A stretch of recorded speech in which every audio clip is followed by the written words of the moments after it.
이번에는 지난번에 만든 블루프린트에 이어서 이 날라오는 물체에 플레이어가 맞았을 때 플레이어가 흐느적거리면서 쓰러지는 그런 효과를 한번 구현해 보도록 하겠습니다.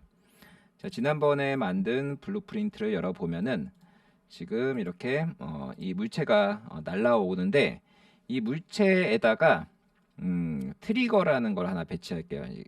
그 지난번에 그 트리거 박스처럼 이 눈에는 안 보이지만은 이제 영역을 하나 추가해 주는 겁니다. 그 영역에 플레이어가 닿았을 때 플레이어가 뭔가 이제 감지가 됐으니까 플레이어한테 야 이제 너 쓰러져라고 명령을 내리는 거죠. 자, 이것을 위해서 스피어 콜리전, 지금 이제 공 모양이니까 공 모양에 가까운 스피어 콜리전을 하나 추가해 주고 플레이어 감지라고 이렇게 이름을 붙여보겠습니다. 그러면은 이 영역이 나오는데 이 영역을 뭐 살짝 크게 만들었습니다. 공보다 살짝 큰데 정확히 공하고 일치해야 되는 거 아닙니까라고 얘기할 수도 있지만은 사실 뭐 한 1cm 차이가 났다고 해서 뭐 그렇게 뭐 정교하게 할 필요는 없습니다. 네. 그걸 뭐 그 틈 사이로 이렇게 뭐 피한다던가 이런 것들은 거의 일어나기가 어렵기 때문에 자, 여기서 이제 플레이어 감지라고 되어 있는 것에 이제 충돌 설정을 한번 보겠습니다. 이 콜리전이라고 하는 충돌 설정에 보면은 오버랩 올 다이나믹이라고 되어 있죠. 그래서 눈에 보이지 않지만은 지금 여기에다가 움직이는 물체들이 모두 다 겹침 이벤트를 발생을 시킵니다. 이 겹침 이벤트에 플레이어도 포함이 되겠죠. 자, 그럼 이 플레이어 감지라고 하는 컴포넌트에다가 겹침 이벤트가 발생할 때 요 컴포넌트 비긴 오버랩, 이 플레이어 감지라는 컴포넌트의 겹침 이벤트가 발생할 때 그때 그 겹침 이벤트 발생할 때 맞은 사람이 플레이어인지를 검증하는 그런 로직이 들어가면 좋겠죠. 자, 지난번에 영상에서 했던 get 플레이어 캐릭터를 놓고 다시 이꼴 같은지 이제 확인하는데 누구랑 같은지를 보냐면은 자, 여기 보는 것처럼 other 액터, 지금 이제 맞은 액터가 내가 이제 조종하는 플레이어인지를 확인하는 겁니다. 이제 같으면은 이제 플레이어한테 명령을 내린 겁니다. 어떻게 명령 내리냐면은 이제 흐느적거리면서 쓰러져라. 그러면 이것을 확인하기 위해서 우리가 무엇을 해야 되냐면은 플레이어는 어떻게 구성되는지를 일단 살펴봐야 됩니다. 저기 블루프린트에 가서 플레이어 구조를 한번 확인해 보면은요. 이 마네킹의 경우에는 캡슐이 있고 그 다음에 메쉬가 있습니다. 그래서 캡슐과 메쉬가 있는데 이 캡슐의 경우에는 실제로 우리가 이제 그 키보드를 통해 조정하거나 물체와 부딪히거나 이제 땅에 일어서는 이제 모든 충돌에 대한 영역을 이 캡슐이 진행을 합니다. 그런데 이 메쉬는 실제로 이제 그 보여지는 역할만 하는 거예요. 충돌은 캡슐이 감지하고 메쉬는 이제 보여주는 역할만 진행을 하는 이런 구조로 되어 있습니다. 그런데 어떤 플레이어가 흐느적거리면서 떨어진다는 거는 이 캡슐 자체가 뭐 흐느적거려서 떨어질 수는 없는 거기 때문에 이 충돌을 담당하는 캡슐을 메쉬로 옮겨주는 이런 이제 기능으로 우리가 구현을 해줘야 됩니다. 그렇다면 그 메쉬 컴포넌트의 물리적 설정은 어떻게 되어 있는지 잠깐 확인해 보겠습니다. 창을 닫고 그 실제 우리 마네킹이 사용하는 메쉬가 이 마네킹이라는 폴더에 있고요. 여기 메쉬 폴더에 가면은 피직스 에셋이라고 있습니다. 이렇게 피직스 설정이 되어 있는데 우리가 사실 사용하지는 않고 있는 거죠.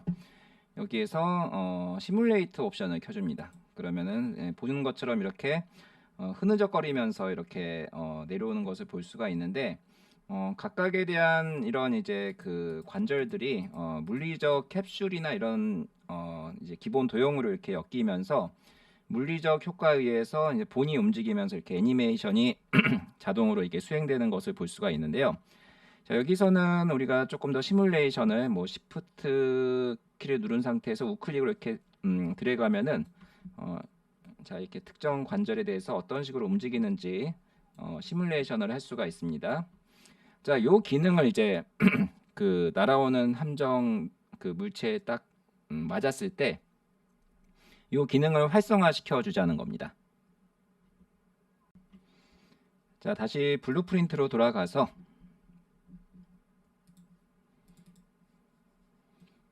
그러면 이제 플레이어 캐릭터한테 우리가 명령을 줘야겠죠. 이제 마진에는 플레이어 캐릭터가 이제 확실해지는 거죠. 이게 트루로 들어가게 되면은 플레이어 캐릭터가 마진에는 확실하게 되니까, 자, 컨트롤 W 키를 눌러서 이제 복제를 한 다음에 여기서는 그 메쉬의 설정을, 메쉬가 가지고 있는 물리적 설정을 바꿔줄게요. 여기서 물리적 설정이라고 하는 거는 여러 가지가 있는데, 단적으로 여기 콜리전 프로필에 보면은 여러 가지가 있죠. 이 중에서 아까 보여드린 효과를 동작시키는 프로필로는 이 렉돌이 있습니다. RAGDOLL 렉돌이 있습니다. 그래서 set 콜리전 프로필을 이렇게 이제 메쉬냐 캡슐이냐 두 가지인데, 당연히 이제 메쉬에다 설정을 해줘야겠죠. 자, 메쉬에다가 콜리전 프로필을 설정해 주되, 그 이름이 아까 렉돌이었죠. 렉돌로 설정해 주고, 그 다음에 설정만 하는 것이 되는 것이 아니고, 여기서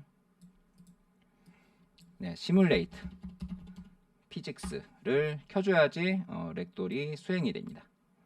렉돌이 수행이 되고요. 이렇게 된 상태에서 한번 실행을 한번 해보겠습니다. 플레이를 눌러서 들어갔을 때, 네, 이렇게 맞으면은 렉돌이 수행되는 걸 볼 수가 있죠.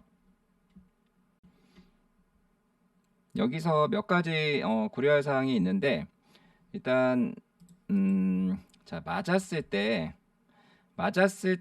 이 캡슐, 우리가 실제 이제 플레이어가 사용하고 있는 캡슐의 경우에는 지금 이 맞았을 때 여전히 그대로 동작을 하고 있습니다. 여기 보면은 실제 탈출을 하고 콜리전으로, 콜리전으로 보면은 이 플레이어가 실제로 이렇게 아직도 캡슐이 설정이 되어 있고, 이 메쉬는 이제 튕겨져 나오긴 했는데 플레이어는 여전히 설정이 되어 있고 움직일 수가 있어요. 보는 것처럼 이렇게 움직일 수가 있습니다. 그렇기 때문에 우리가 이 렉돌 효과가 구현된 다음에는 플레이어 이제 콜리전과 이동 기능을 제한을 시켜주는 것이 좋습니다. 그래서 다시 블루프린트로 가서 이번에는 플레이어한테 set 콜리전 이네이블드를, 그러니까 충돌 자체를 이제 발생시키지 않게 노 콜리전 설정을 해주겠습니다. 노 콜리전. 그러면은 이제 캡슐은 더 이상 충돌이 발생하지 않고요. 그러면은 이제 다른 여러 가지 문제들이 미연에 예방이 되겠죠. 그 다음에는 무브먼트 컴포넌트에 disable 무브먼트 이 기능을 넣어주면은 더 이상 이제 그 이동 기능 자체가 이제 꺼집니다. 그렇기 때문에 수행을 한 다음에 맞으면은 이제부터 움직이거나 캡슐 자체도 이제 기능이 꺼졌기 때문에 캡슐에 뭔가 이제 부딪히면서 이상한 이제 효과가 발생되는 것도 우리가 다 예방할 수가 있게 되는 것이죠. 이번에는 그냥 쓰러지면 재미가 없으니까 좀 날려보내는 기능을 한번 추가해 보겠습니다. 그래서 플레이어 캐릭터에게 add impulse라는 기능을 사용해서 이제 메쉬에다 줘야겠죠. 지금 메쉬가 있기 때문에 메쉬에다가 impulse 기능을 넣어서 날려보내겠습니다. 질량과 상관없이 한 4000 정도를 제가 줘볼게요. 그럼 지금은 이제 맞자마자 쓰러졌는데 이렇게 점프해서 쓰러지는 것을 확인할 수가 있죠. 네. 그래서 이게 맞았을 때 얘가 날아가는 게 지금 이제 위로 날아가는데, 이것도 각도를 한번 조정하면은 재밌겠죠. 그래서 뷰포트에서 컴포넌트 추가를 해서 각도를 한번 설정해 보겠습니다. 에로를 넣어주고 충격 방향이라고 지정을 한 다음에 여기에서 똑같이 한번 빨간색으로 놓고 얘의 회전 방향을 좀 지정해 보겠습니다. 회전 방향을 지정해서 지금 이게 아니고 충격 방향 얘를 이제 조정해야겠죠. 자, 맞았을 때 좀 위로 띄울게요. 발사각을 한 이 정도로 띄어서 날려보내도록 하고요. 그다음에 자, 여기 이제 그 날려보내는 방향과 크기를 지정하는 건데 이 충격 방향이 가지고 있는 그 회전을 가지고 얘가 도대체 앞의 방향 어느 쪽을 향해 바라보고 있는가 이것을 포워드 벡터를 통해서 가져올 수가 있습니다. 근데 이 포워드 벡터는 이제 크기가 1이기 때문에 이대로 연결하면은 1의 그 충격이 가해지기 때문에 거의 네, 충격이 없다고 봐야겠죠. 그래서 이것을 이제 증폭을 시키겠습니다. 그다음에 여기서 이제 플롯 노드를 사용해서 충격량이 되겠죠. 충격량을 설정해주고 자, 이렇게 만들어 놓은 다음에 이 충격량 같은 경우에는 변수로 빼서 충격량이라고 쓰고요. 그다음에 인스턴스 편집 기능을 추가해서 네, 그 에디터에서 이제 어떻게 설정할지를 지정할 수가 있습니다. 4000으로 되어 있고 만약에 더 크게 놓고 싶으면 이제 그 데이터를 늘리면 되고 충격 방향에 대해서는 여기서 원하는 그 형태대로 여러분들이 이렇게 만들어 주시면 될 것 같아요. 자, 이렇게 놓고 일단은 놓으면은 이렇게 좀 더 아까보다는 보다 사실적인 형태의 충격 효과를 우리가 구현할 수가 있게 되었습니다.